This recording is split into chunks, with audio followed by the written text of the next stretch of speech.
Chers tous, salut. Merci de nous accompagner dans cette aventure qui nous apprend à sonder les saintes lettres. Nous sommes à notre première série intitulée « La Bible n'est pas falsifiée, ne contient aucune erreur ». 2 points. Évidence historique et scientifique. Aujourd'hui, nous verrons que les Saintes Écritures sont aussi sujettes à de mauvaises traductions, mais cela n'altère en rien leur crédibilité.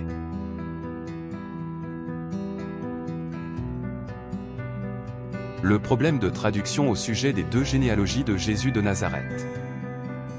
Nous avons 2 généalogies de notre Seigneur et Sauveur Jésus données dans les textes des évangiles, l'une dans Matthieu et l'autre dans Luc.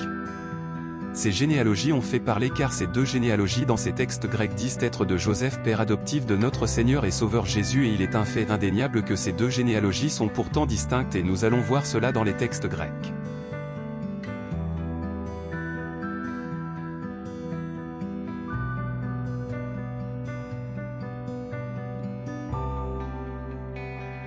Matthieu 1, 6-7. Jessé fut père du roi David. Le roi David eut Salomon, de celle qui avait été la femme d'Uri. Salomon fut père de Roboam. Roboam fut père d'Abia. Abia fut père d'Asa. Matthieu 1, 15-16. Élieu fut père d'Éléazar. Éléazar fut père de Mathan. Mathan fut père de Jacob, et Jacob fut père de Joseph, l'époux de Marie, de laquelle est né Jésus, appelé Christ.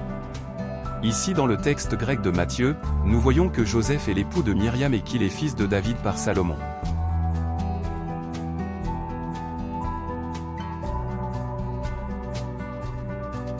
Voyons dans le texte grec de Luc. Luc 3, 23-38. Et Jésus était âgé d'environ 30 ans quand il commença, et il était, comme on le croyait, fils de Joseph, d'Élie, de Matha, de Lévi, de Melchi, de Jana, de Joseph, de Mattati, d'Amos, de Nahom, d'Élie, de Nagai, de Mathé, de Matati, de Semeil, de Joseph, de Juda, de Johanna, de Réza, de Zorobabel, de Salatiel, de Néri, de Melchi, d'Adi, de Kosam, d'Elmodam, de Heur, de José, d'Éliésé, de Jorim, de Matha, de Lévi, de Siméon, de Juda, de Joseph, de Jonan, d'Eliakim, de Méléa, de Maïnan, de Matata, de Nathan, de David, de Jessé, d'Obed, de Bouz, de Salmon, de Nasson, d'Aminadab, d'Aram, d'Esrom, de Pharé, de Juda, de Jacob, d'Isaac, d'Abraham, de Taré, de Nachor, de Sarug, de Ragahu, de Phaleg, de Héber, de Sala, de Caïnan, d'Arphaxad, de Sem, de Noé, de Lamech, de Mathusala, d'Énoch, de Jared, de Malaléel, de Caïnan, d'Éno, de Seth, d'Adam, fils de Dieu. Notez bien qu'il est écrit que Jésus est comme on le croyait fils de Joseph. Et ici Joseph est fils de David par Nathan et non par Salomon, Nathan étant un autre fils de David. Donc il est absolument impossible que Joseph descende à la fois de Nathan et de Salomon, tous 2 fils du roi David. Nous voyons donc très clairement ici qu'il ne peut s'agir des 2 mêmes généalogies. Donc comment expliquer cela? Eh bien en réalité le texte du Matthieu hébreu du Shem Tov nous apporte la réponse à ce problème.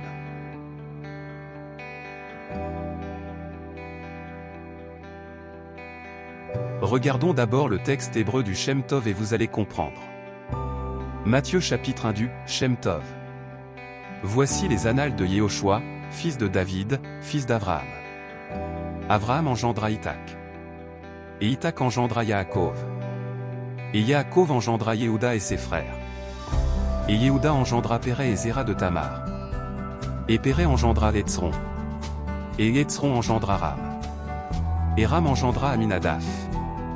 Et Aminadaph engendra Nachon. Et Nachon engendra Chalmon. Et Chalmon engendra Boaz de Rahab la prostituée. Boaz engendra Oved de Ruth. Et Oved engendra Yishé, ou Yessé. Yishé, ou Yessé, engendra David. David engendra Shlomo de la femme de Uria, Uri. Shlomo engendra Réhovam. Réhovam engendra Avia. Avia engendra Asa. Asa engendra Yehoshéfa. Yehoshéfa engendra Yoram. Yoram engendra Osia. Osia engendra Ézéchia. Ézéchia engendra Ménaché. Ménaché engendra Amon. Amon engendra Yoshia. Yoshia engendra Jéconia et ses frères à Babel. Jéconia engendra Shealtiel. Shealtiel engendra Zérubabel. Zérubabel engendra Avihu. Et Avihu engendra Hakim. Et Hakim engendra Elihu. Et Elihu engendra Éléazar. Et Éléazar engendra Mathan. Et Mathan engendra Yaakov. Et Yaakov engendra Joseph. Joseph père de Myriam mère de Yehoshua. Nommé Machiach, en langue étrangère Christo. Dans certaines copies retrouvées du Shem Tov, nous voyons clairement que le Joseph cité ici dans cette généalogie n'est pas le mari de Myriam mais son père avec le terme hébreu Avi et non Ish comme dans les autres copies du Shem Tov et donc qu'en réalité ici il s'agit de la généalogie de Yehoshua par Myriam dont le père se nommait aussi Joseph, nom très courant chez les Israélites. Donc le père de Myriam se nommait Joseph tout comme le mari de Myriam se nommait Joseph, ce nom est très courant, on comprend alors pourquoi au fil des copies les scribes ont pu facilement glisser vers Joseph mari de Myriam dans le texte de Matthieu, erreur que l'on retrouve même dans certaines copies du Shem Tov en hébreu. Il suffisait que le terme fût mal écrit pour que le scribe ait un doute et confonde avec. Remarquez que la première lettre aleph est la même mais lorsqu'un bé et un yod fait à la main sont mal copiés, avec l'épaisseur de l'encre cela peut laisser penser au scribe qu'il s'agissait d'un yod et d'un shin surtout que le scribe en question peut avoir été influencé par le fait que le mari de Myriam se nommait Joseph également. Donc incontestablement la généalogie de notre Seigneur et Sauveur dans Matthieu est celle de Marie sa mère tandis que celle décrite dans Luc est celle de Joseph mari de Myriam père adoptif de Jésus. Nous devons cette découverte au sujet de la bonne version du Matthieu du Shem Tov concernant le verset qui cite ce Joseph nommé comme étant le père de Marie à Michael Rood et à Nemia Gordon ayant travaillé sur le texte hébreu du Matthieu du Shem Tov. Aux environs de 1385, un juif appelé Shem Tov ben Chaprut, de Tudela en Castille, Espagne, a écrit une œuvre polémique contre le christianisme intitulée Eben Boan dans lequel il incorpore l'évangile de Matthieu en hébreu dans un chapitre séparé. Les manuscrits en écriture cursive du Eben Boan de Shem Tov se trouvent au Jewish Theological Seminary of America, New York.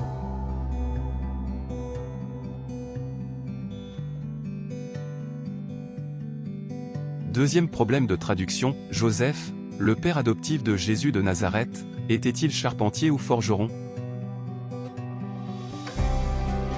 Il est entré dans la coutume issue de la traduction grecque du texte de Matthieu de penser que Joseph le père adoptif de Jésus de Nazareth, était charpentier. Mais la vérité n'est pas celle-ci. Matthieu 13, 55, texte grec reçu. N'est-ce pas le fils de l'artisan? Sa mère ne s'appelle-t-elle pas Marie? Et ses frères, Jacques, Jose, Simon et Jude? Le terme tecton en réalité ne signifie pas charpentier mais a un sens plus large en grec qui est artisan. Dans Ésaïe 41, 7 de la Septante ce mot tecton semble bien associé en réalité à la forge. Ésaïe 41, 7, Septante. Ainsi, le tecton a encouragé l'orfèvre, et celui qui polit au marteau celui qui frappe sur l'enclume.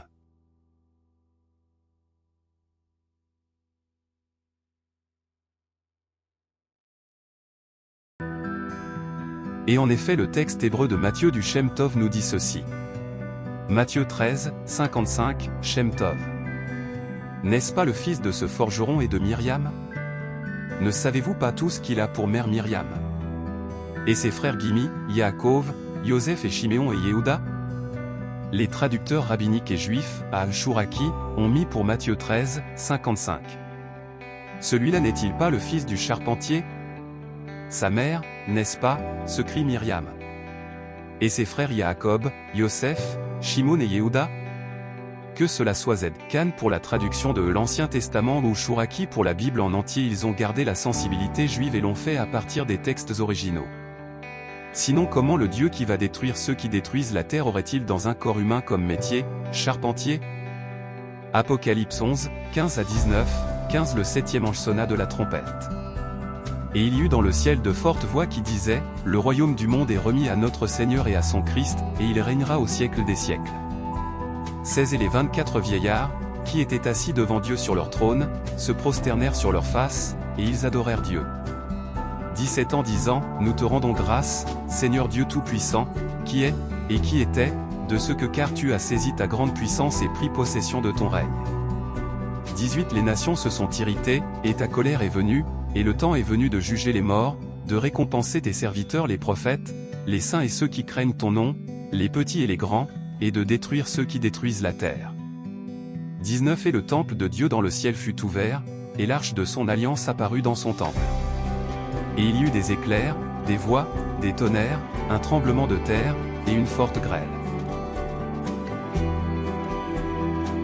Le troisième problème de traduction, le mot « chrétien ». Le terme « christianisme » est un mot créé par Ignace d'Antioche, un père de l'Église, dans son épître aux Magnésiens pour nommer la foi de ceux qui sont de Christ. Dans cet épître aux Magnésiens, Ignace d'Antioche dit en substance que « nous devons nous faire ses disciples et vivre selon le christianisme et celui qui s'appelle d'un autre nom n'est pas de Dieu ». C'est donc dans l'épître aux Magnésiens qu'on trouve la première mention historique du mot « chrétien ». Qu'en est-il du mot chrétien cité 3 fois dans les Saintes Écritures? Acte 11, 26, et, l'ayant trouvé, il l'amena à Antioche.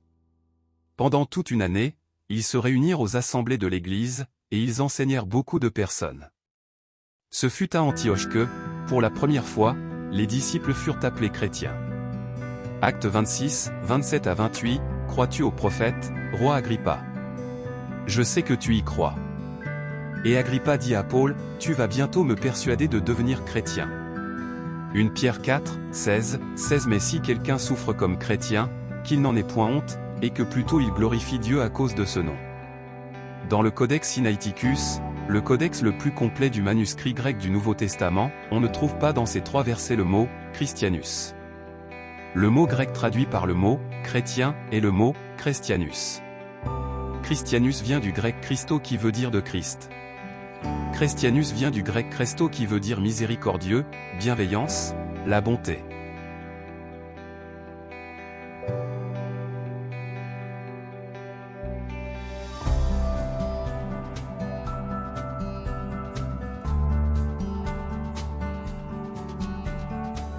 Le problème traduction du nom de certains animaux dans les Saintes Écritures.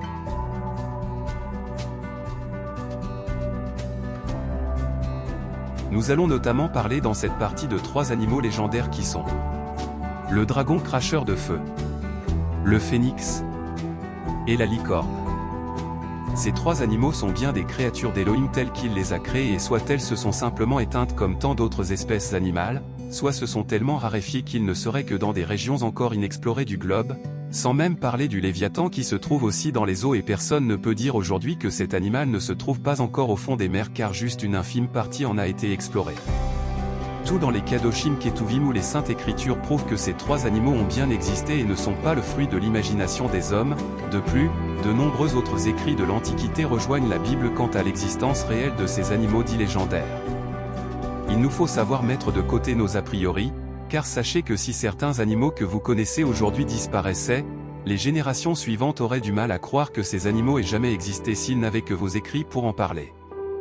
Juste pour ne citer que 2 exemples, le papillon, un insecte qui se métamorphose et qui d'une chenille devient un être ailé avec des ailes splendides, ou encore un perroquet, un oiseau qui a la capacité de parler, etc.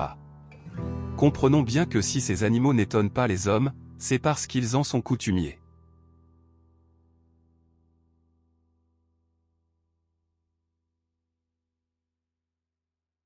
Le dragon cracheur de feu. Le dragon cracheur de feu, animal reptilien, ayant la capacité de voler ou décrit ailleurs comme un animal aquatique, est souvent mentionné dans la plupart des civilisations avec des caractéristiques identiques. Malheureusement, ces civilisations fonctionnant sur un mode de pensée païen conféraient à cet animal des pouvoirs mystiques liés à leurs propres croyances diaboliques. Regardons tout d'abord ce que nous en dit les Saintes Écritures qui sont le témoignage d'hommes et de femmes sur la parole de Dieu. La description la plus importante de cet animal se trouve dans le livre de Job. Oubliez les fausses traductions qui vous parlent de crocodile dans ce même passage, en effet, le mot Léviathan est bien distinct et décrit un animal qui n'est absolument pas semblable au crocodile comme vous allez le voir. Mais avant, il faut remettre certaines vérités essentielles en avant. Il est à noter qu'une grande confusion règne dans les différentes traductions de la Bible concernant le mot dragon ou serpent. Savoir que dans le texte hébreu massorétique, 4 mots distincts reviennent souvent traduits de manière interchangeable par dragon ou serpent. Le Léviathan, le Saraph, le Éphais, le Nahash.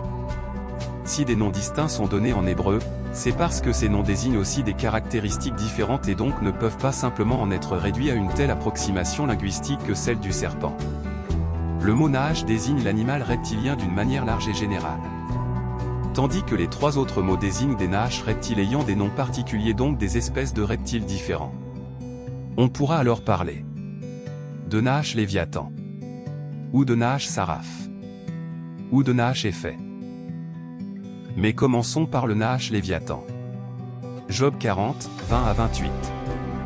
20 Tu tireras le Léviathan avec un hameçon, et tu serras sa langue avec une corde. 21 Mettras-tu un jonc dans ses narines, perceras-tu sa joue avec un crochet. 22 T'adressera-t-il beaucoup de prières, et te dira-t-il de douces paroles. 23 Fera-t-il un accord avec toi, et le prendras-tu pour esclave à toujours. 24 En joueras-tu comme d'un oiseau, et l'attacheras-tu pour amuser tes filles. 25 Les associés en feront-ils commerce, le partageront-ils entre des marchands. 26 Perceras-tu sa peau d'un dard, et sa tête d'un harpon. 27 Mets ta main sur lui, tu te souviendras de la bataille, et tu n'y reviendras pas. 28 Voici, tout espoir de le prendre est trompé, à son seul aspect on est jeté à terre. Job 41. Il n'y a point d'homme si hardi qu'il ose réveiller, et qui se tiendra debout devant moi. 2 Qui m'a fait des avances, et je lui rendrai. Tout ce qui est sous les cieux est à moi. 3 Je ne me tairai pas sur ses membres, sur ses forces, et sur la beauté de sa stature. 4 Qui a soulevé le dessus de son vêtement? Qui est entré dans sa double mâchoire? 5 Qui a ouvert les portes de sa gueule? La terreur est autour de ses dents. 6 Ses puissants boucliers sont superbes, ils sont fermés, étroitement scellés. 7 Ils se touchent l'un l'autre, le vent ne passe point entre eux. 8 Ils sont adhérents l'un à l'autre, ils se tiennent, ils ne se séparent point. 9 Ses éternuements jettent un éclat de lumière, et ses yeux sont comme les paupières de l'aurore. 10 De sa bouche sortent des lueurs, et s'échappent des étincelles de feu. 11 De ses narines sort une fumée, comme d'un vase qui bout d'une chaudière. 12 Son souffle enflammerait des charbons, et une flamme sort de sa gueule. 13 Dans son cou réside la force, et la terreur marche devant lui.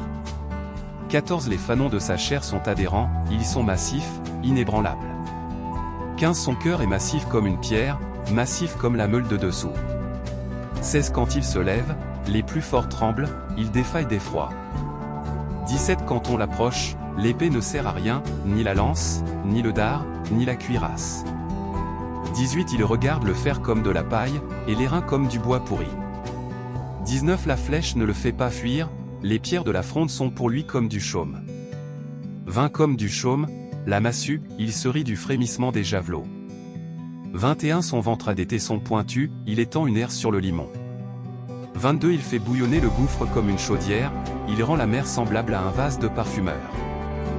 23 Il laisse après lui une trace brillante, on dirait sur l'abîme une blanche chevelure.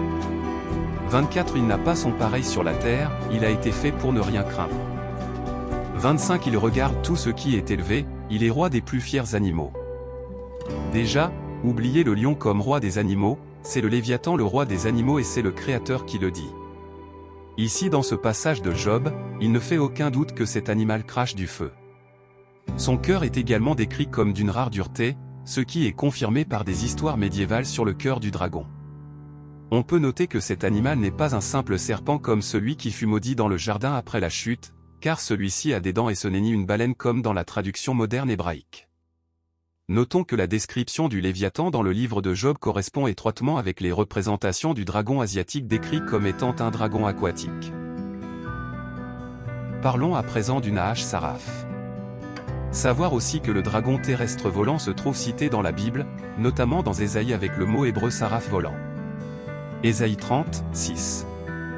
Oracle à propos des animaux du Midi, à travers un pays de détresse et d'angoisse, où vivent lion et lionne, Éphet et Saraph volant, ils transportent sur la croupe des ânons leurs richesses, et sur le dos des chameaux leurs trésors, chez un peuple qui n'est d'aucun secours.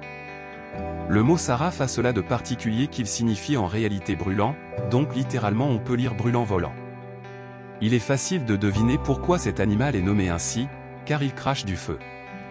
Nous retrouvons aussi le terme de Nahash Saraph dans les Saintes Écritures, pour désigner de quelle sorte de reptile il s'agit. Deutéronome 8, 15. Yahvé Elohim, qui t'a conduit à travers ce vaste et redoutable désert, plein de nages saraf, reptiles brûlants, de scorpions, sol aride et sans eau, qui a fait, pour toi, jaillir des eaux de la pierre des rochers. Ce qui est aussi très intéressant, c'est au sujet de ce que nous nommons en français le serpent d'airain, voici ce que nous lisons réellement. Nombre 21, 8 à 9. Yahvé dit à Moïse, fais toi-même un saraf et place-le au haut d'une perche, quiconque aura été mordu, qu'il le regarde et il vivra. Et Moïse fit un naach noéché, reptile d'airain, le fixa sur une perche, et alors, si quelqu'un était mordu par un naach, il levait les yeux vers le naach noéché, reptile d'airain, et était sauvé. Nous constatons qu'il s'agit exactement d'un reptile de feu, un naach saraf en airain qui fut placé sur la perche, comprendre donc qu'il ne s'agissait pas d'un reptile que nous nommons aujourd'hui communément serpent, qui n'a pas de pattes qui rampent sur son ventre et qui n'entend pas, mais il s'agit de ce que nous connaissons aujourd'hui sous l'appellation dragon cracheur de feu. Notons aussi que dans les récits sur les dragons cracheurs de feu, ils les décrivent comme vivant dans des régions désertiques dans des cavernes. Nous avons le Léviathan décrit aussi comme un naach mais en tant que reptile aquatique. Ésaïe 27, 1. En ce jour-là, Yahvé frappera, de sa dure, grande et forte épée, le Léviathan, le naach agile, le Léviathan, le naach tortueux, et il tuera le monstre marin. Pourquoi cette allégorie ici ?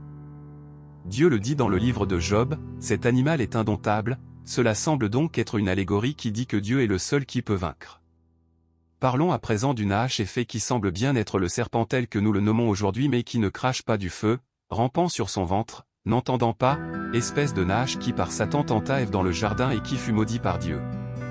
Cette espèce de reptile est associée à la vipère ou à l'aspic. Ésaïe 30, 6. Oracle à propos des animaux du Midi, à travers un pays de détresse et d'angoisse, où vivent lions et lionnes, effets et sarafs volants, ils transportent sur la croupe des ânons leurs richesses, et sur le dos des chameaux leurs trésors, chez un peuple qui n'est d'aucun secours. Nous avons bien ici la preuve que les Israélites connaissaient donc le dragon aquatique cracheur de feu et le dragon volant cracheur de feu, cet animal dit légendaire, donc quoi d'étonnant à ce que des gens du Moyen-Âge aient dépeint des chevaliers allant combattre ces créatures qui ont bel et bien existé. La prochaine fois nous parlerons du phénix et de la licorne. Merci.